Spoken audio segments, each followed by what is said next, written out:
Merci de choisir la RTG pour vous informer. Bienvenue dans ce journal. Renforcement de capacité des administrateurs territoriaux. Les travaux viennent d'être lancés à Conakry par le Premier ministre. Ils sont axés sur la gestion opérationnelle du recensement biométrique des citoyens. Les échos dès le début de cette édition. Dans ce journal, nous mettrons un accent particulier sur l'entrepreneuriat agricole en nous immisçant dans les secrets du succès de la tomate d'Alaba, un fruit et légume très prisé dans le monde.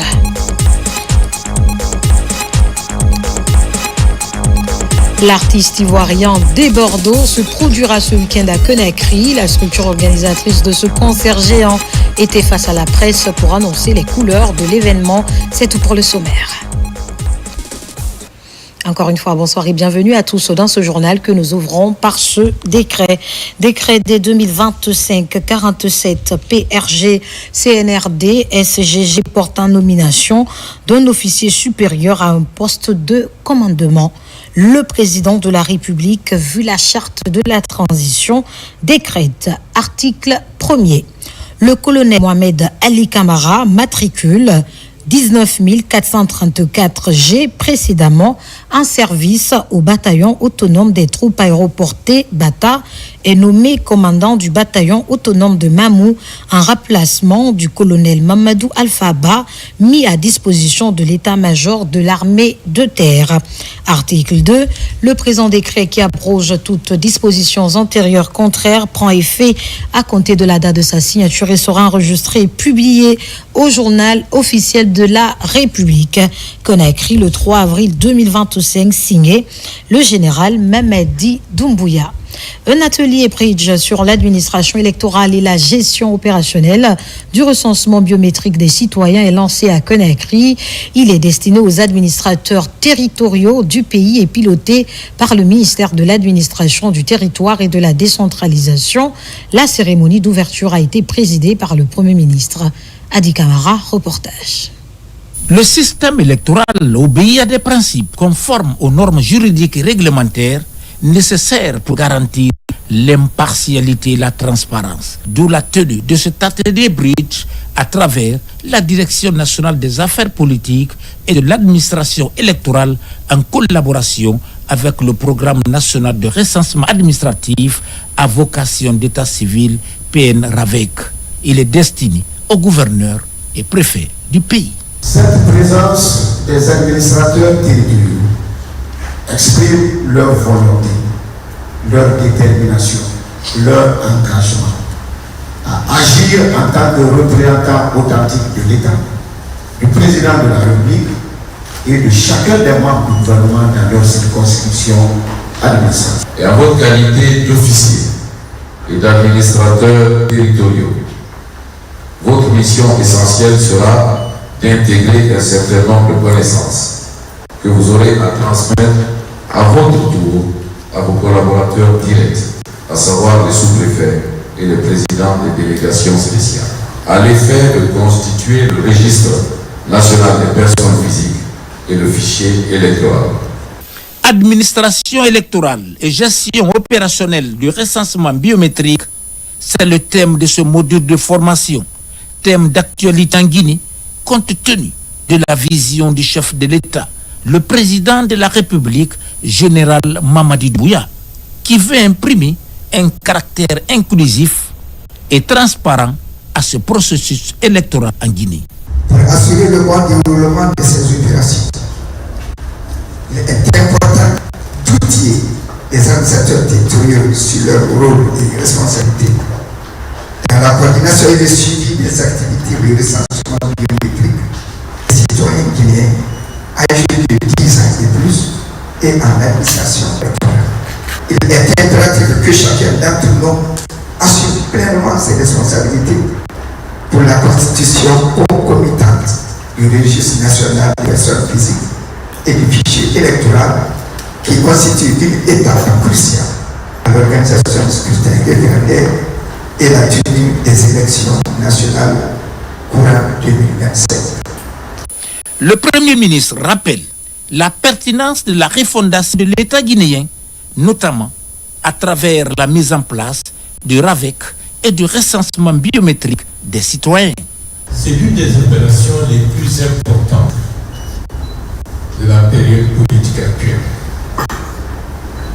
Un pays qui ne connaît pas de la manière la plus individualisée ses citoyens, c'est un pays qui ne pourra pas cibler ses politiques publiques. Les instruments nous permettant de savoir qui sommes-nous, combien sommes-nous, où sommes-nous. Si on n'a pas ça, on ne peut pas, de la manière la plus efficace, mettre en œuvre des politiques publiques qui puissent être réussies et qui puissent être durables. Donc la première étape fondamentale du processus de transition, c'était de doter l'État des moyens d'assurer sa gouvernance et de l'améliorer de manière substantielle. Durant 3 jours, ces administrateurs territoriaux vont plancher sur des techniques de recensement biométrique et autres aspects du processus électoral sous la direction de l'expert burkinabé Joachim Bagnan, facilitateur accréditeur, bâtir des ressources en démocratie, gouvernance et élection. Bridge en abrégé. À présent, ce communiqué de la Direction générale des impôts communiqué. La directrice générale des impôts porte à la connaissance des directeurs généraux de sociétés, des gérants d'entreprises et les cabinets conseils que les dispositions des articles 108, 109, 111, 142, 199 et 241 du Code général des impôts leur font obligation de souscrire au plus tard le 30 avril 2025, délai de rigueur à la déclaration de résultats de l'exercice clos au 31 décembre 2024. Les documents constitutifs de cette déclaration sont l'alias des états financiers, modèle système comptable OHADA révisé, système normal et système minimal de trésorerie, modèle établissement de crédit, plan comptable établissement de crédit BCRG, modèle institution financière inclusive, institution de microfinance et établissement de monnaie électronique, modèle institution financière spécialisée, modèle des compagnies d'assurance. La déclaration du résultat fiscal de l'exercice clos au 31 décembre 2024, l'indication détaillée des rectifications extra-comptables opérées en vue d'obtenir le résultat fiscal, un relevé détaillé des amortissements et provisions, la nature et la valeur des avantages en nature accordés au personnel, le relevé des mouvements ayant affecté pendant l'exercice les comptes courants des associés ainsi que l'état des intérêts payés au titre des créances, dépôts ou cautionnement avec l'identité et l'adresse des bénéficiaires. La liste détaillée par catégorie des frais généraux, le nom et adresse du comptable ou expert comptable agréé tenant votre comptabilité. À cet effet, dans l'attente de l'opérationnalisation du module e-bilan sur la plateforme e-tax SAFIC 2, la Direction générale des impôts met à la disposition des usagers un guichet unique de réception des états financiers situé au rez-de-chaussée de l'hôtel des impôts. Le guichet unique de réception des états financiers aura pour mission de collecter les documents des contribuables ci-dessus cités pour l'exercice clos au 31/12e mois 2024, vérifier avant leur dépôt auprès des services destinataires que les états financiers produits par les contribuables sont complets et ont été préalablement visés. Le visa doit être apposé par un membre de l'ordre des experts comptables et comptables agréés de Guinée, délivrer une attestation de dépôt de la déclaration de résultat fiscal et des états financiers, numériser les documents physiques déposés par les contribuables, gérer les bases de données physiques et numériques des états financiers, transmettre les documents physiques aux différents services de gestion. Aucune réception d'état financier n'est autorisée en dehors de ce guichet unique. La directrice générale des impôts invite au respect de ce délai de déclaration, faute de quoi leur imposition sera établie d'office conformément aux dispositions de l'article 1137 du Code général des impôts. La directrice générale des impôts s'est comptée sur l'esprit civique de chacun et de tous, connaît écrit le 3 avril 2025, signé Fatoumata Foula Diallo. Rajeunissement du personnel judiciaire. Les ministres du Travail et de la Justice ont conjointement lancé les premières épreuves de l'examen de sortie de 100 auditeurs de justice et 100 élèves greffiers. Cette phase intervient après une année de formation théorique et pratique au centre de formation judiciaire. Kerno Younoussaba pour en savoir plus. Ils sont futurs magistrats et greffiers. Ces professionnels de la justice bouclent une formation de 2 ans, dont une année en pratique judiciaire. Recrutés en 2023, à l'issue d'un concours, ces auditeurs de justice et élèves greffiers affrontent les dernières épreuves avant de devenir de véritables animateurs des cours et tribunaux. C'est le passage obligé pour tout magistrat avant de devenir magistrat titulaire et pour tout greffier avant de devenir greffier titulaire. Parce que après aujourd'hui et demain, c'est sur 2 jours et ça sera sanctionné par un classement qui va déterminer le rang de chaque candidat magistrat et de chaque candidat greffier. À l'issue de cet examen de sortie, les admis vont officiellement intégrer les professions de magistrats et greffiers, 2 corps devenus vieillissants, fortement affectés par le départ massif à la retraite ces dernières années. Par ces recrutements, le ministère de la Justice compte rajeunir l'arène judiciaire en vue de résorber le déficit en personnel. Nous sommes à un tournant très décisif, marqué par le rajeunissement de notre administration publique. Le rajeunissement de l'administration judiciaire est un enjeu majeur. Nous sommes aussi à un tournant majeur marqué par la satisfaction des besoins en termes de personnel dans nos tribunaux et nos différentes organisations judiciaires du pays. Dès l'aube du 5 septembre 2021, à sa toute première adresse à son peuple, le président de la République a indiqué tout de suite la place qui est celle de la justice, en la qualifiant d'homme. J'aime le dire et le répéter souvent, ce n'est ni un slogan populiste, ni un vain mot, mais c'est la traduction d'une vision concrète dans le cadre de développement de notre pays. Alors cette boussole va être guidée par des hommes hautement qualifiés. Pour impulser la transparence dans cet examen, le Centre de formation judiciaire a constitué 2 jurys dirigés par des éminents magistrats et greffiers. Dans le volet coopération, l'ambassadeur de Guinée en Australie vient de présenter ses lettres de créance. Cette action vient renforcer les liens déjà existants entre nos 2 pays. Dès après cette phase, le diplomate guinéen a eu une séance de travail avec la communauté guinéenne qui y vit. Makemedozo, compte rendu. Une grande feuille vierge sur laquelle les 2 pays vont désormais écrire leur histoire. Les premières bases de cette nouvelle coopération sont posées avec cette remise des lettres de créance. L'ambassadeur de la République de Guinée est reçu par son Excellence Madame Sam Mostyn, gouverneur général du Commonwealth d'Australie. L'occasion pour le diplomate guinéen de présenter le potentiel minier de la Guinée aux autorités australiennes. J'ai eu l'honneur de transmettre les chaleureuses salutations de son Excellence Monsieur le Président et au même moment on a eu l'opportunité d'échanger sur la coopération entre la Guinée et l'Australie. Et on a estimé qu'il y a beaucoup de domaines dans lesquels on peut vraiment faire des grands échanges. Donc, sur ce, elle a exprimé vraiment sa joie de voir la coopération entre la Guinée et l'Australie évoluer dans le bon sens. L'ambassadeur extraordinaire et plénipotentiaire Moussa Fanta Camara a aussi rencontré la communauté guinéenne vivant dans 3 grandes villes, Canberra, Perth et Sydney.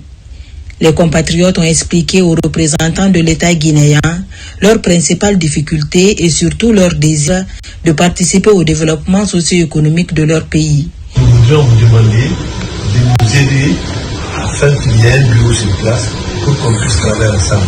On ne veut pas vous laisser pour compte, vous êtes des Guinéens, vous êtes importants. Parce que ce que moi je dis souvent, tous les ressortissants guinéens qui sont à l'extérieur, ce qu'ils donnent à la Guinée, ce qu'ils font pour la Guinée, moi je sais. Beaucoup de projets, c'est les ressortissants guinéens à l'extérieur qui l'ont fait. Donc quiconque ne renforce pas, ça c'est qu'il n'a rien compris. Conformément aux recommandations du ministre des Affaires étrangères, l'ambassadeur a organisé une opération d'enrôlement.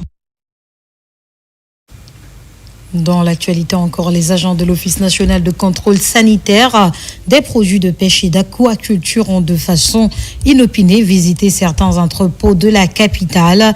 Il était question de constater de visu les conditions de conservation de ces produits halieutiques dans ces unités de pêche industrielle, mais aussi s'assurer de la disponibilité d'une quantité suffisante de poissons, même pendant le repos biologique. Younous Atawel Kamara. À la direction générale de l'Office national de contrôle sanitaire des produits de la pêche et de l'aquaculture, les agents se préparent pour se rendre dans certains entrepôts de la capitale en vue de faire l'état des lieux. Tout a commencé ici à Sonit Pêche, où ces agents, en compagnie du premier responsable de cette direction et le secrétaire général du département en charge de la pêche, se sont rendus. À l'intérieur de cet entrepôt, ils sont venus constater les conditions de conservation des poissons. Nous avons fait un prélèvement de poissons existants dans l'entrepôt. Nous allons vérifier ici les conditions de conservation de ce produit au niveau de cet entrepôt. On vérifie la température à cœur du poisson. Nous vérifions aussi les organes organoleptiques pour vérifier est-ce que tous les paramètres sont respectés dans le cadre de la qualité des produits. Nous sommes sortis ce matin pour visiter les entrepôts et les établissements. Et le laboratoire est là pour faire des prélèvements et de l'eau et de la glace et faire l'analyse microbiologique et chimique. Ces contrôleurs sanitaires de l'ONSPA se sont rendus également à Libya Pêche et Frimère. Dans ces deux unités industrielles situées à Kaloum, le contrôle est axé sur la qualité des cartons d'emballage, les étiquettes et la conservation des produits de pêche. Nous venons voir si les manquements qui avaient été observés à l'audit sont corrigés. Si ce n'est pas corrigé, nous faisons en sorte que les manquements soient corrigés. Madame Fatima Kamara, ministre de la Pêche et de l'économie maritime, a chargé l'autorité compétente à effectuer des visites inopinées dans les établissements de traitement de poissons, dans les marchés, dans les débarcadères, afin de s'assurer que le poisson qui est mis à la disposition de la population guinéenne est de bonne qualité. Partout dans ces entrepôts, les responsables de ces unités de pêche industrielle rassurent la mission du respect de la bonne conservation des produits halieutiques de grande consommation, même pendant le repos biologique. Il y a une bonne palettisation. Parce qu'il y a l'espace entre les produits. En cas de doute sur un seul produit, quand la palettisation n'est pas respectée, ça peut contaminer tous les autres produits. Parce que la multiplication des microbes, c'est tellement rapide. C'est pour cela qu'on exige toujours dans les entrepôts de respecter la palettisation. Si vous regardez aujourd'hui le stock dans nos entrepôts, il est constitué principalement de produits halieutiques pêchés en République de Guinée. Nous importons une petite quantité pour compléter la gamme de produits en fonction de la pêche. À date, aujourd'hui, nous avons à peu près 4350 tonnes dans nos entrepôts constitués de produits pélagiques et démersales qui sont à la disposition de la population guinéenne. Les prochains jours, ces contrôleurs sanitaires de produits de la pêche et de l'aquaculture poursuivront leur contrôle dans le reste des unités et débarcadères de pêche dans la capitale et à l'intérieur du pays. À présent, ce communiqué de l'ONFPP, l'Office national de formation et de perfectionnement professionnel, ONFPP, informe l'ensemble des entreprises privées, mixtes, parapubliques, partenaires qu'elles sont invitées à transmettre leur plan de formation pour l'année 2025. Dans le cadre de sa mission d'accompagnement et de développement des compétences, l'ONFPP réaffirme son engagement à poursuivre ses activités d'amélioration continue des ressources humaines au sein de ses entreprises partenaires. À cet effet, il invite toutes les structures concernées à transmettre leur plan de formation 2025 au plus tard le 18 avril 2025. Dépôt physique, secrétariat central, 2e étage, immeuble ONFPP, Dixine Terrasse, commune de Dixine. Dépôt électronique oumar.kaba@onfpp.gov.gn.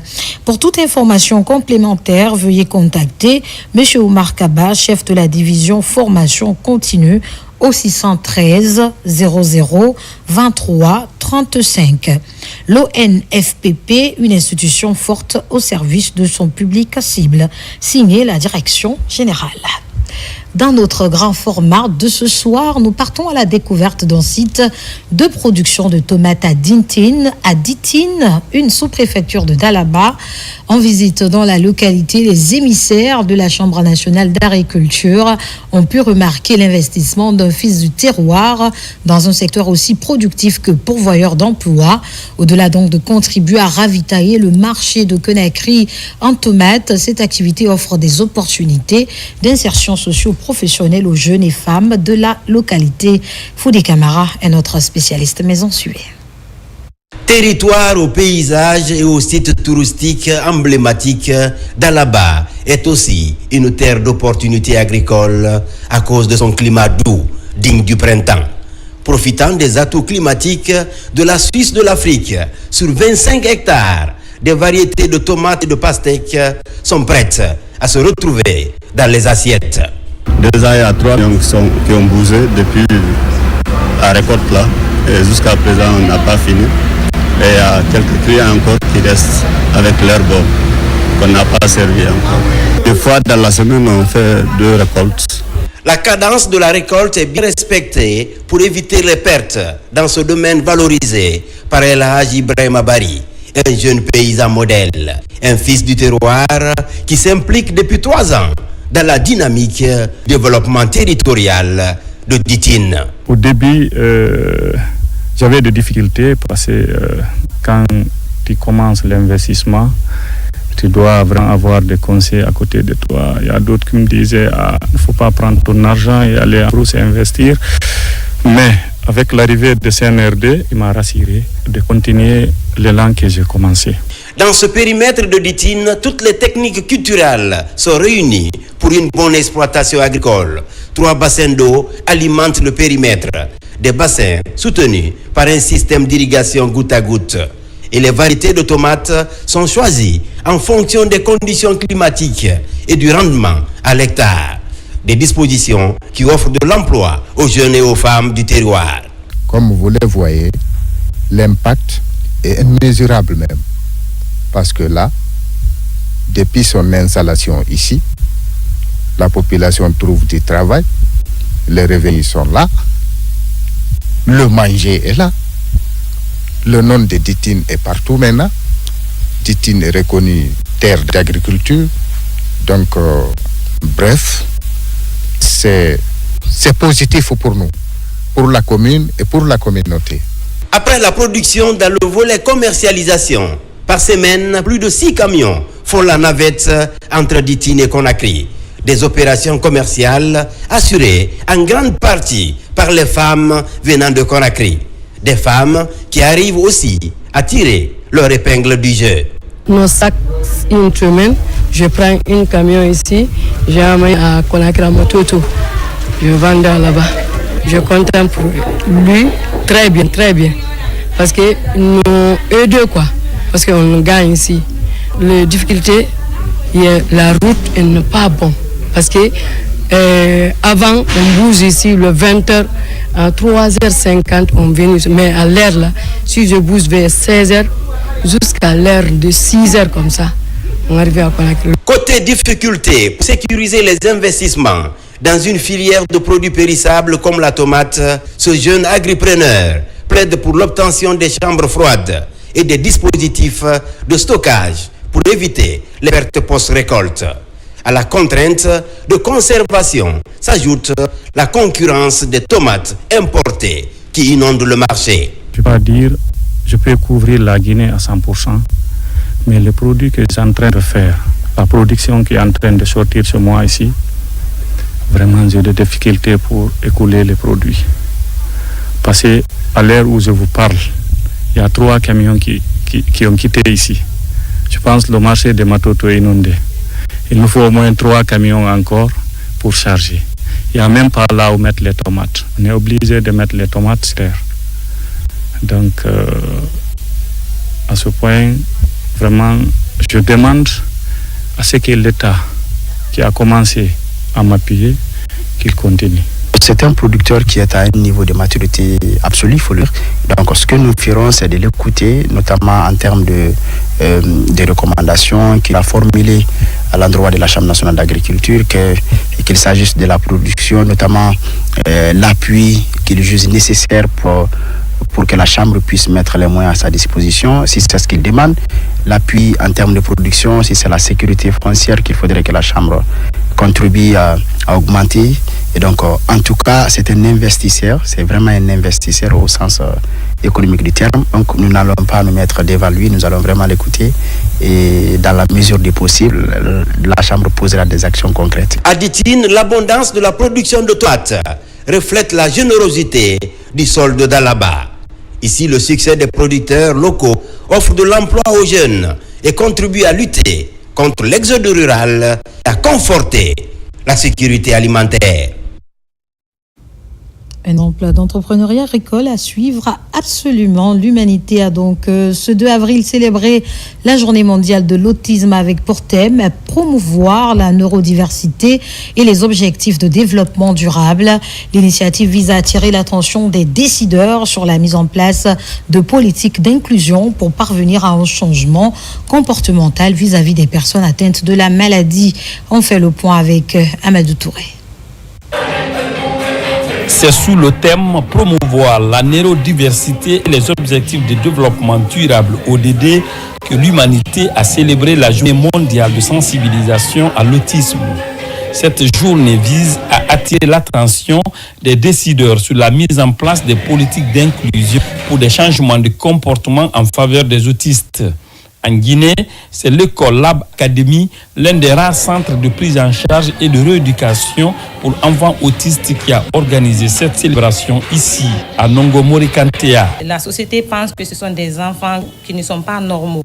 Pourtant, ils ont juste besoin d'aide, d'adaptation de comportement. Et cette journée mondiale ici va dans le cadre de la sensibilisation, de la motivation aussi. Parce qu'il y a des enfants qui sont dans les écoles, ils sont là et ils n'ont pas de suivi.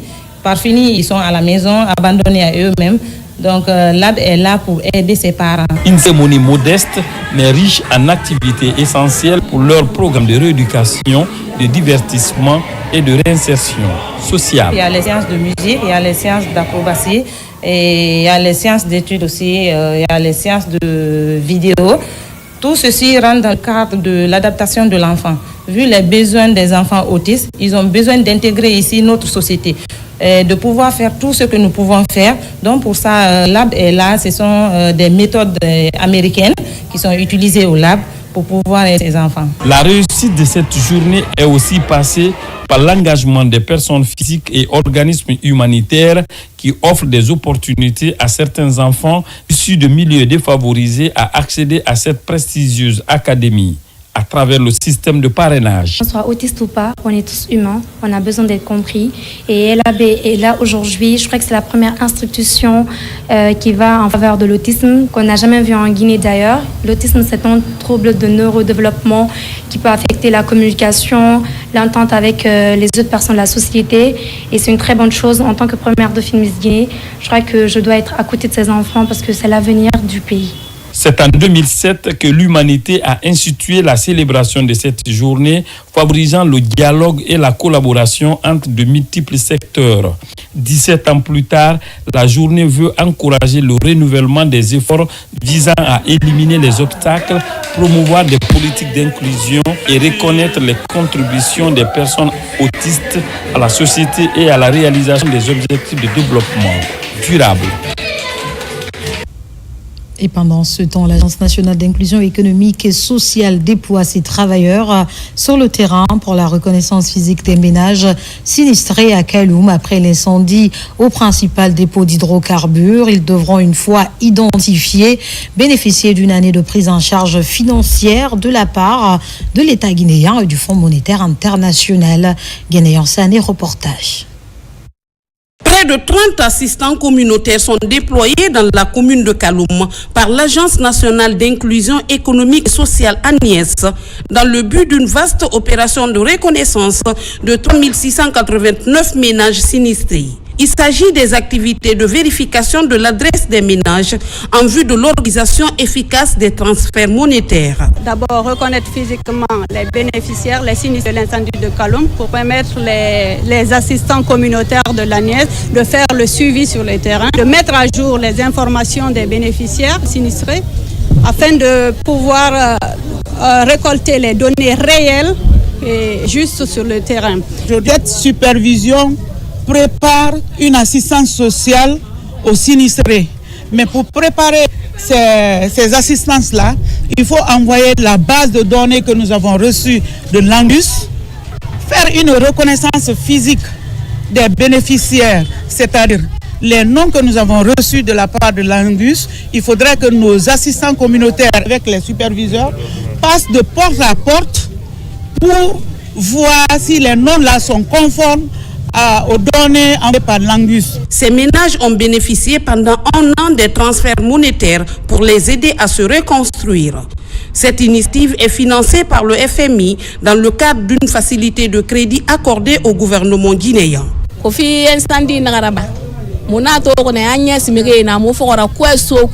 Depuis l'incendie du dépôt d'hydrocarbures, l'ANIES a été là pour nous, jour et nuit, surtout avec le président général Mamadi Doumbouya, qui n'a ménagé aucun effort pour nous aider.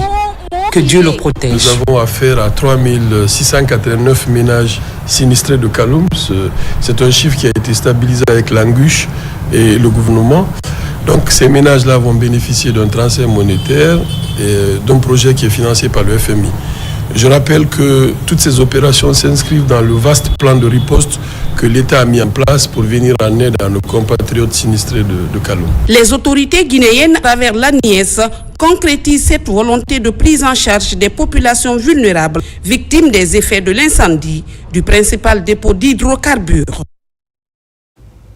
Au centre islamique de Donka, le ministre secrétaire général aux affaires religieuses a tenu une réunion avec les chefs religieux des 13 communes de la capitale.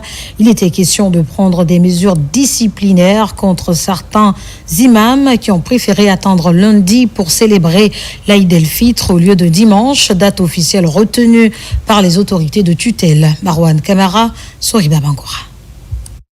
Suite à l'annonce des autorités à travers le secrétariat général des affaires religieuses, les fidèles musulmans de Guinée ont célébré la fête du Ramadan le dimanche dernier sur toute l'étendue du territoire national. Mais certains imams n'ont pas respecté cette instruction des autorités religieuses.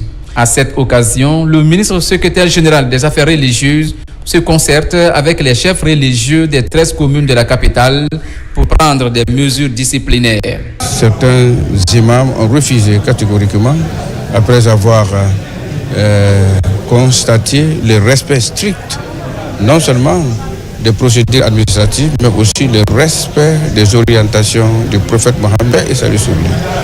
Donc vous savez tous que la Guinée a déclaré à 21h la prière. Ça veut dire que du matin jusqu'à 21h, nous étions à la richesse, conformément comme le prophète l'a dit. Gênez si vous observez la ligne. Et coupez aussi et marquez la fin du Ramadan si vous observez la lune le 29e jour du Ramadan. C'est ce que la Guinée a fait.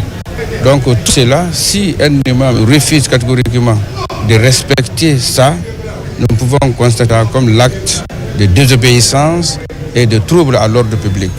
C'est pourquoi je remercie ici l'effort du préfet de Dinguiraye et l'effort de gendarmerie ici à Conakry qui ont pris la responsabilité.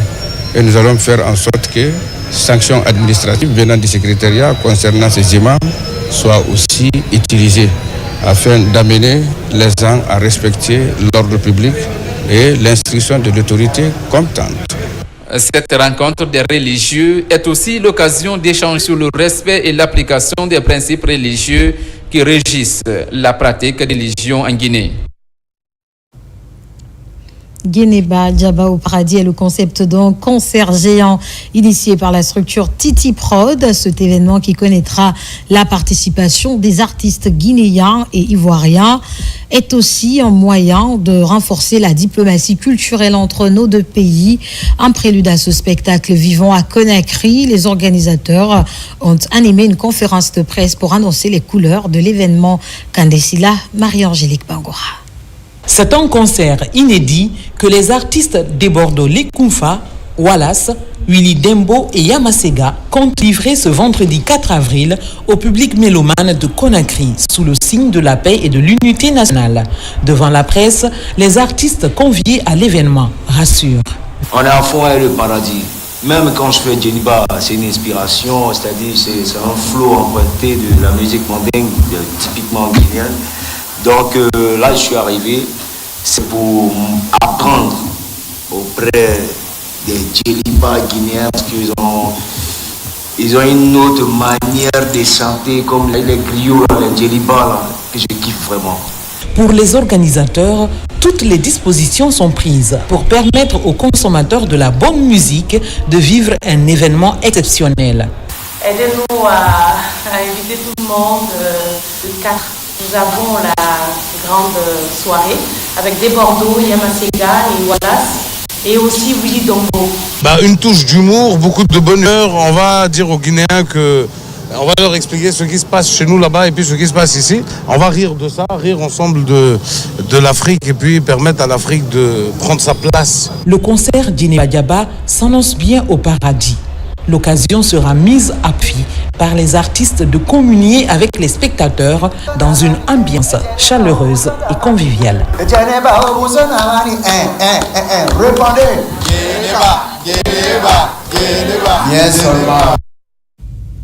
À l'international, le bilan s'alourdit suite au terrible séisme qui secoue le sud-est de l'Asie depuis la semaine dernière.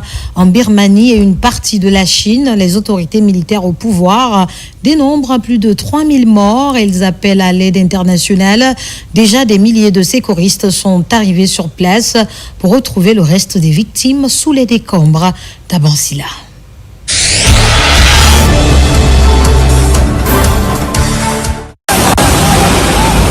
Le bilan du puissant séisme qui frappe la Birmanie depuis vendredi passe désormais à plus de 3000 morts, alors que 381 personnes sont toujours disparues 6 jours après la catastrophe, a annoncé la junte au pouvoir jeudi.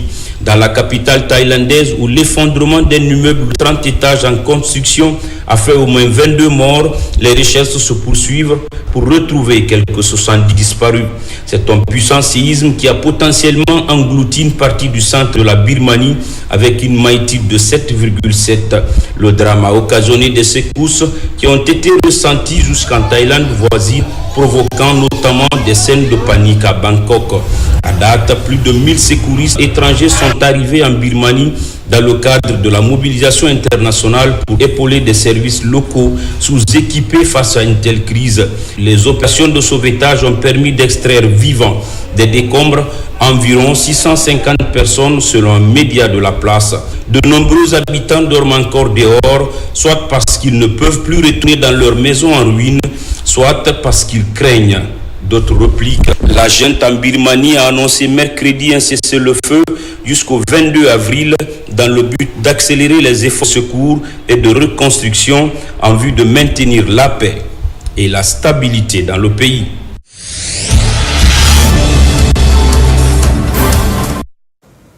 C'est la fin de ce journal. Merci pour votre aimable attention. Quant à moi, la joie fut immense de vous servir cette semaine. On se dit très bientôt sur la RTG, si le propriétaire des temps et des circonstances le veut bien. Guinée, notre paradis, terre de richesse, d'opportunités et d'innovation. Bonsoir.